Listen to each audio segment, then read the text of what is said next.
আসসালামু আলাইকুম। প্রিয় দর্শক, গতকাল পর্যন্ত বলেছিলাম যে 2-3 দিনের মধ্যে রাষ্ট্রপতি মোহাম্মদ শাহাবুদ্দিন আহমেদ উনি পদত্যাগ করতে পারেন, কিন্তু দেখা গেল ঠিক একদিনের মধ্যে উনি পদত্যাগ করলেন। আজকে শুক্রবার 24শে জুলাই উনি পদত্যাগ করেছেন। উনি 2023-এর 24শে এপ্রিল দায়িত্ব নিয়েছিলেন, আর 2026-এর 24শে জুলাই পদত্যাগ করলেন। ওনার মেয়াদ কিন্তু ছিল 2028-এর এপ্রিল পর্যন্ত। তো উনি প্রায় 2 বছর আগেই, 2 বছর একটু কম হবে, 2 বছরের আগেই উনি পদত্যাগ করলেন।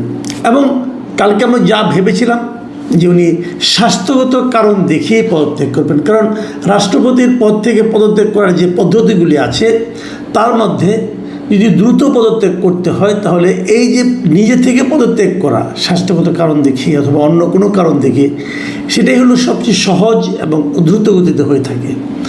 এর মানে হচ্ছে ওনাকে বেশ দ্রুত গতিতেই নিজের পদ ছাড়ার ব্যাপারটা কনফার্ম করতে হয়েছে। প্রশ্ন হচ্ছে, কেন এই তাড়াহুড়া? কিছুটা তাড়াহুড়া যে হয়েছে তা আমার কোনো সন্দেহ অন্ততপক্ষে নাই, অনেকেরই নাই। আমি আমার যত কলিগ, যত বন্ধুবান্ধব যারা আছেন বিভিন্ন পত্রপত্রিকার গুরুত্বপূর্ণ পর্যায়ে, তাদের সঙ্গে ব্যক্তিগতভাবে কথা বলেছি। রাষ্ট্রপতির দপ্তরেরও অনেকের সঙ্গে আমার ব্যক্তিগত যোগাযোগ আছে। আমি কালকেও তাদের সঙ্গে যোগাযোগ করেছি, আজকেও করেছি। সব মিলিয়ে যেটা হলো সেটা, রাষ্ট্রপতি পদত্যাগ করেছেন কেবলমাত্র নিজের ইচ্ছায় তা নয়, ওনাকে পদত্যাগ করতে আসলে বলা হয়েছিল। তো কেন ওনাকে বলা হলো? স্বাভাবিক হতেই পারে, কিন্তু সরকারের সঙ্গে রাষ্ট্রপতির দুজন তো দু দলের। আমাদের শাহাবুদ্দিন সাহেব তো কখনোই বিএনপি করেননি, ওনার জীবনে একদিনের জন্য উনি বিএনপি করেননি। উনি সারা জীবন আওয়ামী লীগের লোক ছিলেন। আওয়ামী লীগের লোক হিসেবে সরকারের বিভিন্ন গুরুত্বপূর্ণ জায়গায় বসেছেন, এবং উনি আওয়ামী লীগের যে সরকার প্রধান ছিলেন শেখ হাসিনা, তার কাছে এতটাই গ্রহণযোগ্য ব্যক্তি ছিলেন যে তার দলের অনেক সিনিয়র লিডারকে বাদ দিয়ে ওনাকে এনে রাষ্ট্রপতি বানানো হয়েছিল।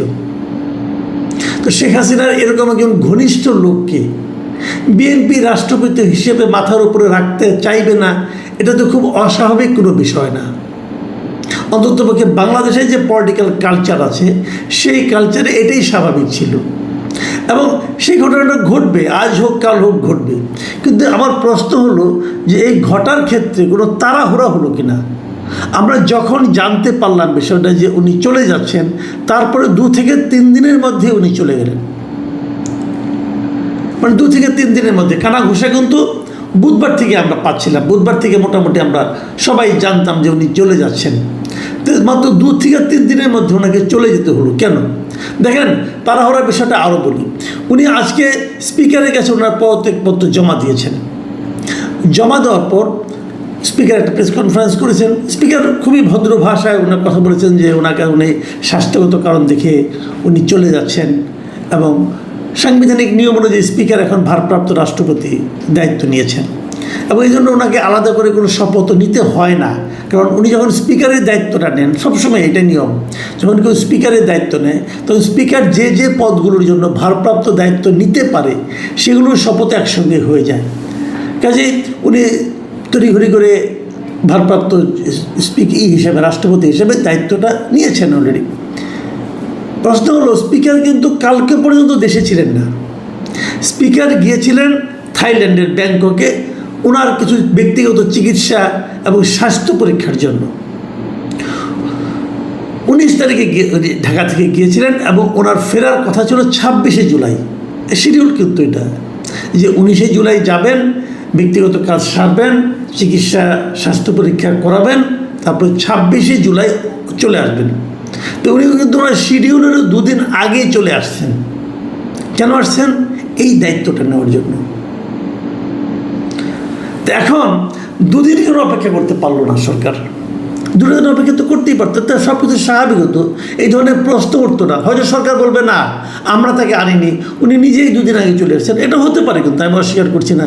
চিকিৎসা হয়ে গেছে, স্বাস্থ্য পরীক্ষা হয়ে গেছে, ওনার ব্যক্তিগত কাজ তাড়াতাড়ি হয়ে গেছে, বিদেশে থাকতে চান নাই, দেশে চলে আসছেন, হতে পারে, এবং এসে দেখলেন যে প্রধান প্রেসিডেন্ট তার কাছে পদত্যাগপত্র জমা দেওয়ার জন্য অপেক্ষা করছে, হতে পারে এগুলো। কিন্তু এই যে হতে পারাটা, এর মধ্যে এত বেশি কাকতালীয় ব্যাপার স্যাপার কাজ করছে যে মানুষের মনে সন্দেহ আসে।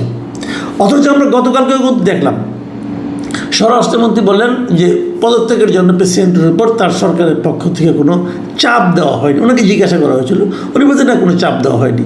এবং এটাই কিন্তু স্বাভাবিক। এই সরকারের সঙ্গে আমাদের শাহাবুদ্দিন সাহেবের যে সম্পর্ক আমরা দেখেছি গত 5 মাসে, এখানে চাপাচাপির কোনো আসলে বাস্তবতাই নাই।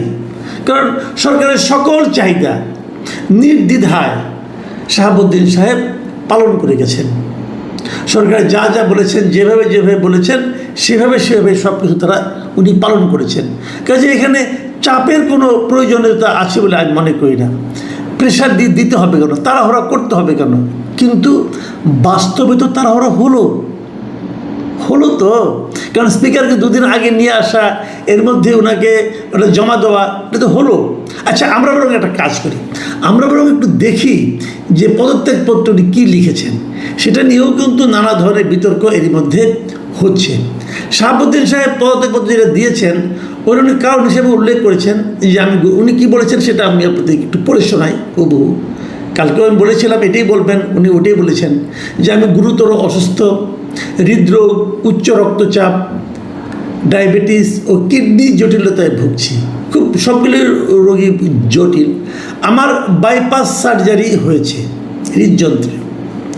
ইদানিং স্বাস্থ্য পরীক্ষায় অটোনমিক নিউরোপ্যাথি নামক রোগ শনাক্ত হয়েছে। এই রোগের কারণে আমি মাঝে মাঝে ক্ষণিক অচেতন হয়ে যাই। রোগসমূহের প্রাদুর্ভাবে শারীরিক ও মানসিক অসামর্থ্যতার কারণে রাষ্ট্রপতির মতো গুরুত্বপূর্ণ সাংবিধানিক পদের দায়িত্ব পালন করা আমার পক্ষে সম্ভব হচ্ছে না। আমার দীর্ঘমেয়াদী চিকিৎসার প্রয়োজন। দেখুন, রাষ্ট্রপতির কাজ কি বাংলাদেশে? রাষ্ট্রপতির আসলে বাংলাদেশে একবার আমাদের একজন সাবেক রাষ্ট্রপতি বলেছিল যে কবর জিয়ারত করা ছাড়া, কবর জিয়ারত এবং বিভিন্ন প্রতিষ্ঠানের অনুষ্ঠানের ফিতা কাটা ছাড়া আসলে রাষ্ট্রপতির তেমন কোনো কাজ নেই। আমাদের সংবিধানই রাষ্ট্রপতিকে এত গুরুত্বহীন করে রেখেছে। রাষ্ট্রপতি যা কিছু করবেন সব কিছু প্রধানমন্ত্রীর পরামর্শক্রমে করবেন। ওনাকে পরামর্শের বাইরে কিছু করতে পারবেন না। উনি নিজ দায়িত্বে মাত্র 2টো কাজ করতে পারেন। একটা হলো প্রধান বিচারপতি এবং প্রধানমন্ত্রীকে নিয়োগ দিতে পারেন। এই কাজটা, এই 2টা কাজ করতে পারেন। এটার মধ্যে ওনার জন্য কারো প্রধানমন্ত্রীর পরামর্শ লাগে না। উনি নিজ দায়িত্বে এই 2টা কাজ করতে পারেন। এছাড়া আর কোনো কাজ, যত কাজ উনি করবেন সব কিছু প্রধানমন্ত্রীর পরামর্শে উনি করবেন। কাজে ওনার যে খুব বিশাল কোনো দায়িত্বপূর্ণ কাজ করতে হয়, যে অসুস্থ হলে করতে পারবেন না, আমার কাছে তা মনে হয় না।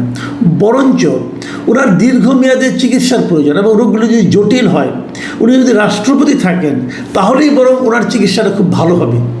কারণ এখন তো ওনাকে চিকিৎসা করতে হবে নিজ দায়িত্বে। আর রাষ্ট্রপতি হলে তো সরকারি খরচে চিকিৎসাটা করতে পারতেন এবং সেটা সর্বোচ্চ চিকিৎসা উনি করতে পারতেন।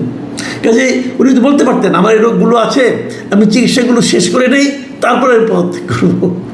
তা তো বলেন নাই। উনি বলেছেন যে এই রোগের কারণে আমি চলে যাচ্ছি। ঠিক আছে, আমি এটাকে আমি অবশ্যই খুবই সৌজন্যতাপূর্ণ কাজ বলে মনে করি। উনি নিজে মনে করছেন যে আমি রাষ্ট্রের অর্থের অপচয় করতে চাই না, আমার চিকিৎসা আমিই করব, আমি এই দায়িত্ব পালন করব না। কিন্তু একটা প্রশ্ন আমি এখানে একটু করতে চাই, সেটা হলো উনি এর আগে আরও 2টো প্যারা লিখেছেন।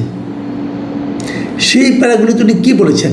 উনি 5ই আগস্ট থেকে উনি কী কী করেছেন তার একটা সবিস্তার বর্ণনা উনি দিয়েছেন। উনি বলেছেন যে 5 আগস্ট 2024-এ ছাত্র জনগণ অভ্যুত্থানের মুখে তৎকালীন সরকারের পতনের পর দেশে শাসনতান্ত্রিক ও সাংবিধানিক সংকটের সৃষ্টি হয়। সাংবিধানিক সংকট থেকে উত্তরণের অভিপ্রায়ে সংবিধানের 106 অনুচ্ছেদের ক্ষমতা বলে আমি রাষ্ট্রপতি হিসেবে বাংলাদেশ সুপ্রিম কোর্টের আপিল বিভাগের মতামত কামনা করি। অতঃপর বাংলাদেশ সুপ্রিম কোর্টের আপিল বিভাগের পরামর্শক্রমে অন্তর্বর্তীকালীন সরকার গঠন করি। অন্তর্বর্তীকালীন সরকার রাজনৈতিক দলসমূহের পরামর্শক্রমে জাতীয় সংসদে সাধারণ নির্বাচন আয়োজন করে। এই কথাটা তার পদত্যাগপত্রে লেখার দরকারটা কি? এর সঙ্গে পদত্যাগের কী সম্পর্ক আছে?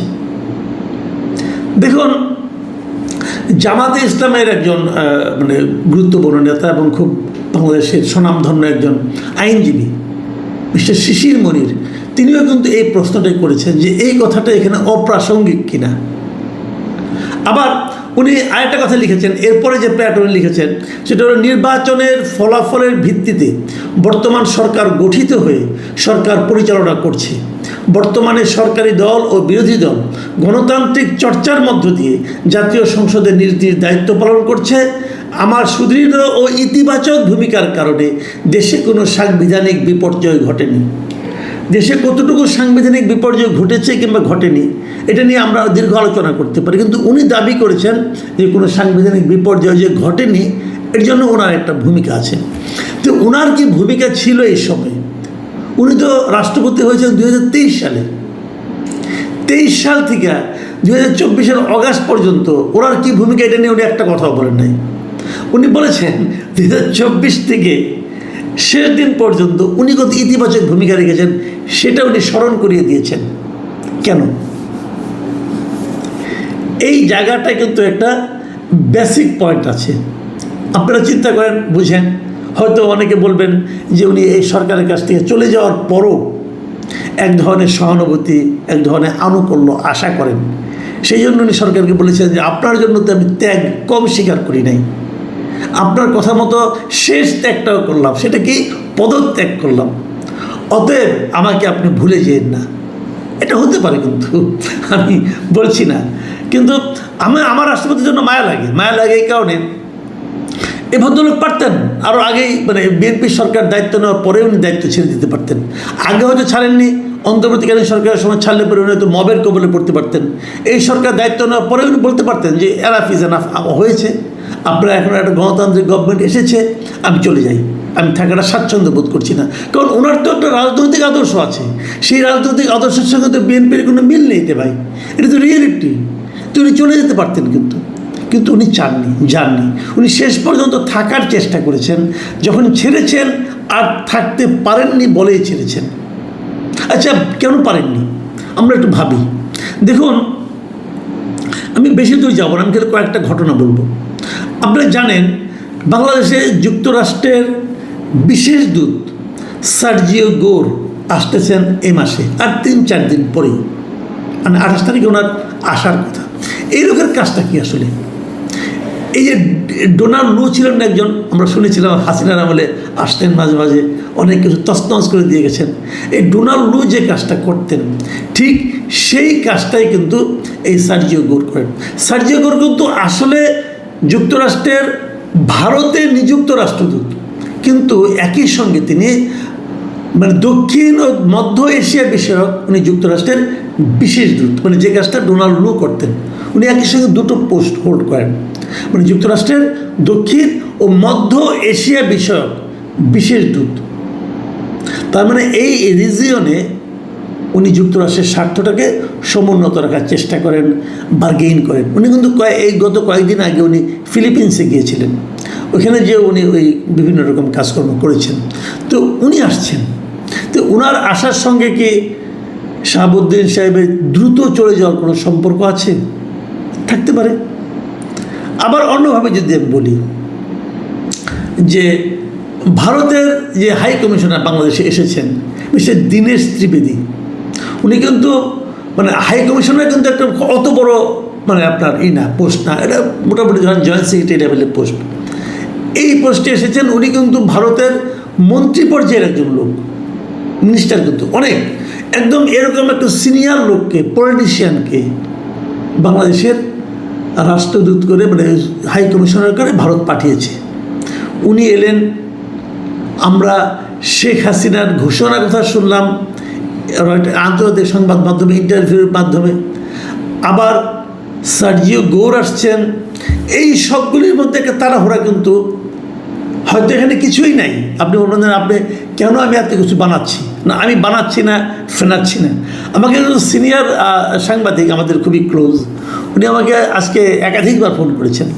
ফোন করে বললেন যে কুছ তো গড়বড় হয়, কিছু একটা মধ্যে আছে, কি আছে আমরা এখনও জানি না, তবে এটা আলোচনা হচ্ছে, কিন্তু আলোচনা হচ্ছে, তাড়াহুড়া কি করা হলো একটু? তাড়াহুড়াটা না করলে কি খুব ক্ষতি হয়ে যেত? অথবা কোনো ঝুঁকি কি কেউ অনুভব করেছে? অথবা কারো দিক থেকেই কোনো রকম চাপ ছিল যে আগে সরান, এখনই সরান? এই সার্জিওগুলোর আসার পেছনে কি তারেক রহমান সাহেবের চীন সফরের কোনো সম্পর্ক আছে? আমরা হয়তো আগামী কয়েকদিন অপেক্ষা করলে অনেক কিছু স্পষ্ট হতে দেখব। প্রিয় দর্শক, এটা নিয়ে আর সন্দেহ বাড়াই না, আপাতত